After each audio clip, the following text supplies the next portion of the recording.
Jesus explicou a verdade sobre a escada de Jacó. A história da escada de Jacó tem fascinado as pessoas por muitos anos. A expressão escada de Jacó se tornou uma frase comum. Foi usada como título de um filme, de um livro, como o nome de uma flor e até como o nome de um dispositivo eletrônico. Mas de onde veio essa expressão originalmente? Em Gênesis 28, a expressão escada de Jacó é mencionada. Jacó, o futuro pai da nação de Israel, estava fugindo de seu irmão gêmeo Esaú. Em Gênesis 25, aprendemos que Jacó enganou seu irmão Esaú, fazendo com que ele perdesse seu direito de primogenitura como o primeiro filho de Isaque. Como aconteceu, tudo o que foi preciso para que o faminto Esaú cedesse sua herança ao irmão mais novo foi a oferta de um prato de sopa. Em Gênesis 27, Jacó foi além ao se passar por Esaú para enganar seu pai idoso e quase cego e conseguir a bênção dele. Essas enganações transferiram para Jacó tanto as bênçãos físicas quanto as espirituais da linhagem familiar. O roubo da bênção e do direito de primogenitura de Esaú por Jacó causou uma grande tensão entre os dois irmãos. Por causa disso, a palavra de Deus diz em Gênesis 27:41, e Esaú odiou Jacó por causa da bênção que seu pai lhe havia dado. E Esaú disse em seu coração: os dias de luto por meu pai estão perto, então matarei meu irmão Jacó. Esaú falava sério. Sabendo disso, a mãe de Jacó, Rebeca, enviou-o para o irmão dela, Labão, em busca de refúgio. Jacó esperava encontrar uma esposa e começar uma nova vida lá, longe da fúria de seu irmão, com a permissão de seu pai. Gênesis 28:5 diz: então Isaque enviou Jacó, e ele foi a Padã-Arã, à casa de Labão, filho de Betuel, o arameu, irmão de Rebeca, mãe de Jacó e Esaú. Jacó decidiu acampar sob as estrelas, sozinho e fugindo, com nada além de uma pedra como travesseiro. Naquele momento, o coração de Jacó provavelmente estava cheio de arrependimento pelo passado, solidão no presente e incerteza sobre o futuro. Mas então a história toma uma reviravolta importante. Gênesis 28:11-22 relata: e ele chegou a um certo lugar e passou a noite ali, porque o sol havia se posto. Pegando uma das pedras do lugar, colocou-a sob a cabeça e deitou-se para dormir. E sonhou com uma escada apoiada na terra, cujo topo alcançava os céus. E os anjos de Deus subiam e desciam por ela. E eis que o Senhor estava acima e ao redor dele, e disse: eu sou o Senhor, o Deus de Abraão, teu pai, e o Deus de Isaque. A terra sobre a qual você está deitado, eu a darei a você e a seus descendentes. Seus descendentes serão incontáveis como o pó da terra, e você se expandirá para o oeste, leste, norte e sul. E todas as famílias da terra serão abençoadas por meio de você e seus descendentes. Eis que estou com você e o guardarei onde quer que você vá. Eu o trarei de volta a esta terra prometida, pois não o deixarei até que eu cumpra o que lhe prometi. Então Jacó acordou de seu sono e disse: sem dúvida o Senhor está neste lugar e eu não sabia. Ele ficou com medo e disse: quão terrível e impressionante é este lugar. Este é, sem dúvida, a casa de Deus e a porta do céu. Assim Jacó se levantou cedo pela manhã, pegou a pedra que havia usado como travesseiro e a ergueu como um pilar, um monumento à visão que teve, e derramou óleo sobre o topo para consagrá-la. Ele chamou aquele lugar de Betel, que significa Casa de Deus. O nome anterior daquela cidade era Luz, amendoeira. Jacó fez então uma promessa dizendo: se Deus estiver comigo e me proteger nesta jornada que estou fazendo, e me der comida para comer e roupas para vestir, e se ele me conceder que eu volte em segurança à casa de meu pai, então o Senhor será meu Deus. Esta pedra que erigi como pilar será a casa de Deus. E de tudo o que me deres, darei a 10ª parte a ti como oferta para mostrar minha gratidão e dependência de ti. Esta foi a primeira experiência sobrenatural de Jacó com Deus, e ela se assemelha à de Abraão em Gênesis 15. Vale notar também que Jacó tinha quase a mesma idade de Abraão quando Deus lhe disse para deixar sua casa e ir para uma nova terra. Uma escada colocada no chão. Isso é mais precisamente descrito como uma rampa ou escada em espiral, semelhante a um monte construído contra a muralha de uma cidade. Jacó não apenas recebeu uma visão de Deus, mas também uma mensagem. A palavra de Deus para Jacó confirmou a promessa feita a Abraão e Isaque. Seus descendentes serão como o pó da terra. Todas as nações da terra serão abençoadas por meio de você. Foi a primeira vez que Jacó ouviu a promessa de Deus. Não era uma informação nova, mas se tornou real para ele quando percebeu que era uma promessa de Deus. Quando Jacó acordou, ele sabia exatamente o que havia acontecido. Concluiu: certamente o Senhor está neste lugar e eu não sabia. O lugar não havia mudado. Ainda era o deserto com apenas uma pedra como travesseiro, mas Deus apareceu naquele lugar. Deus apareceu para Jacó em sua fraqueza e cansaço, porque ele precisava que Jacó chegasse ao fim de si mesmo antes de depender de Deus. Sabemos que Jacó teve um novo encontro com Deus porque ele teve medo, não de Esaú, mas do Deus verdadeiro. Um medo maior havia expulsado um medo menor, porque o poder de Deus havia triunfado sobre o poder de Esaú. Jacó adormeceu em um lugar qualquer, mas após ver Deus, ele acordou e deu ao local um nome sagrado: Betel. O que antes era um lugar escuro foi transformado em um espaço sagrado. Nada havia mudado na situação de Jacó. Tudo o que mudou foi a nova visão de Deus que ele teve, e isso mudou tudo.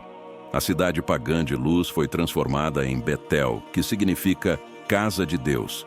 Jacó derramou óleo sobre a pedra áspera que usou como travesseiro, transformando-a na pedra angular de um altar centrado em Deus. Ele santificou aquele lugar escuro, reconhecendo o sobrenatural em ação ali, em meio ao mundo natural e hostil.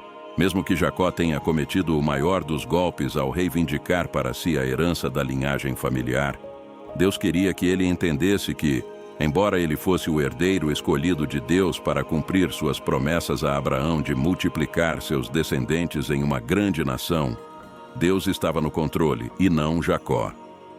O plano seria realizado do jeito de Deus, não do jeito de Jacó. Levaria algum tempo até que Jacó compreendesse plenamente essa verdade. Esta é a visão que Jacó vê em seu sonho. Mas o que isso significa? No encontro de Jesus com Natanael, o Senhor faz uma referência aparente a esse incidente. Natanael havia conhecido Filipe. Após ter ganho uma nova alegria, Filipe estava ansioso para compartilhar isso com alguém, então decidiu falar com Natanael. Ele manteve sua mensagem simples e curta. Disse a Natanael que havia encontrado o Messias, aquele de quem Moisés e os profetas falaram, Jesus de Nazaré. Natanael tinha problemas. Nazaré era uma cidade desprezada da Galileia, e para ele, parecia impossível que o Messias vivesse em um bairro tão pobre. Sua mente estava ocupada com essa questão, então ele decidiu expressá-la. Nenhum argumento foi levantado por Filipe. Ele achava que a melhor maneira de enfrentar objeções era apresentar as pessoas diretamente ao Senhor Jesus. João 1,47. Jesus viu Natanael vindo em sua direção e disse sobre ele: aqui está um verdadeiro israelita, um verdadeiro descendente de Jacó, em quem não há dolo, nem engano, nem duplicidade. Este versículo mostra que Jesus sabia de todas as coisas. Apesar de nunca ter encontrado Natanael antes, ele sabia quem ele era. Natanael ficou surpreso que um completo estranho falasse com ele como se já o conhecesse, mas Jesus o viu mesmo estando escondido. João 1:49-51. Natanael respondeu: Rabi, mestre, tu és o filho de Deus, tu és o rei de Israel. Jesus respondeu: Porque te disse que te vi debaixo da figueira, crês em mim? Verás coisas maiores do que esta. E então lhe disse: em verdade vos digo que vereis o céu aberto e os anjos de Deus subindo e descendo sobre o Filho do Homem. O céu se abrirá naquele dia, e o favor de Deus repousará sobre o rei, enquanto ele reina com Jerusalém como sua capital. Natanael provavelmente estava meditando na história da escada de Jacó, com seus anjos subindo e descendo. Aquela escada é uma figura do próprio Senhor Jesus Cristo, o único acesso ao céu. Os anjos de Deus subirão e descerão sobre o Filho do Homem. Jesus disse a Natanael que ele tinha visto apenas demonstrações muito pequenas de sua messianidade. No futuro reinado de Cristo, ele veria o Senhor Jesus totalmente revelado como o Filho ungido de Deus. A escada ilustra o relacionamento entre Deus e o homem. Mostra que o Deus que criou o universo deseja um relacionamento próximo com sua criação, particularmente com a humanidade, e que ele é quem inicia essa conexão, discussão e amizade.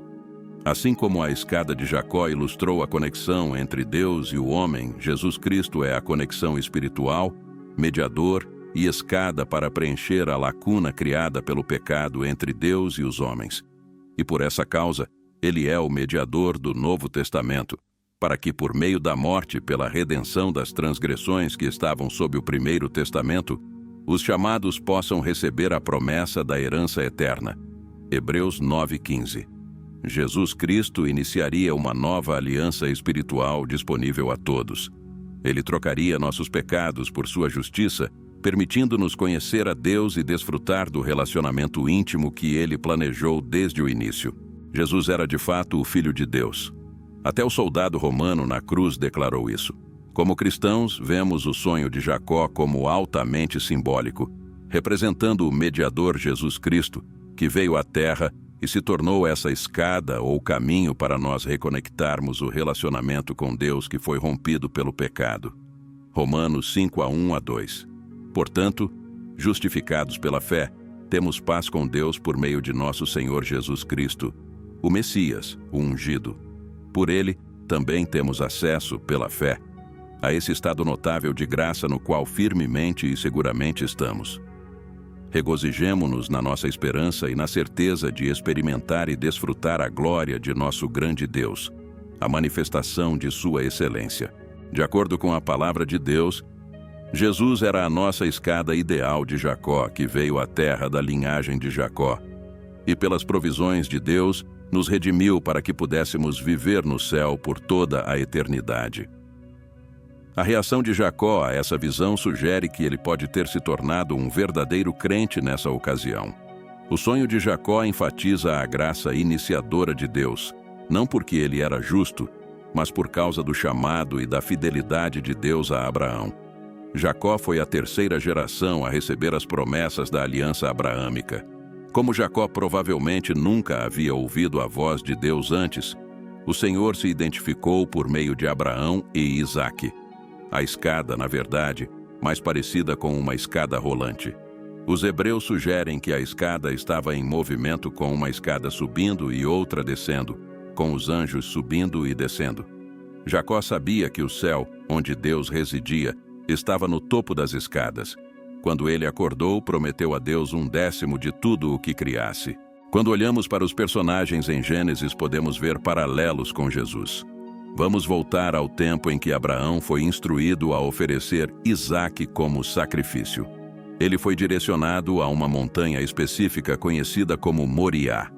Anos depois, essa mesma montanha tornou-se conhecida como Gólgota, o local onde Deus sacrificou seu único filho, Adão e Eva.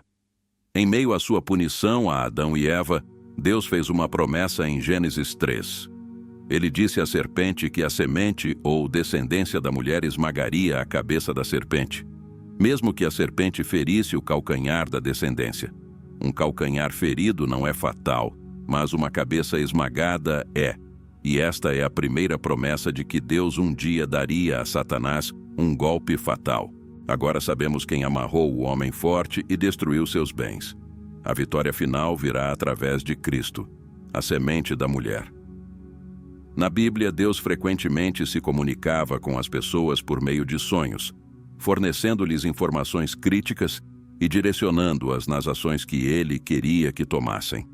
Ele nos fala hoje através de sua palavra escrita, a Bíblia, que contém muitas histórias como a de Jacó e princípios claros, pelos quais Ele deseja que vivamos.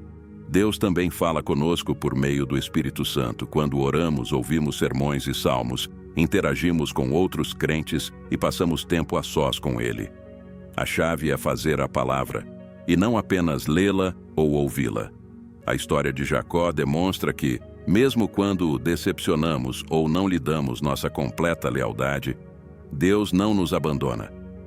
Ele esperará até que entreguemos nossos corações completamente a Ele.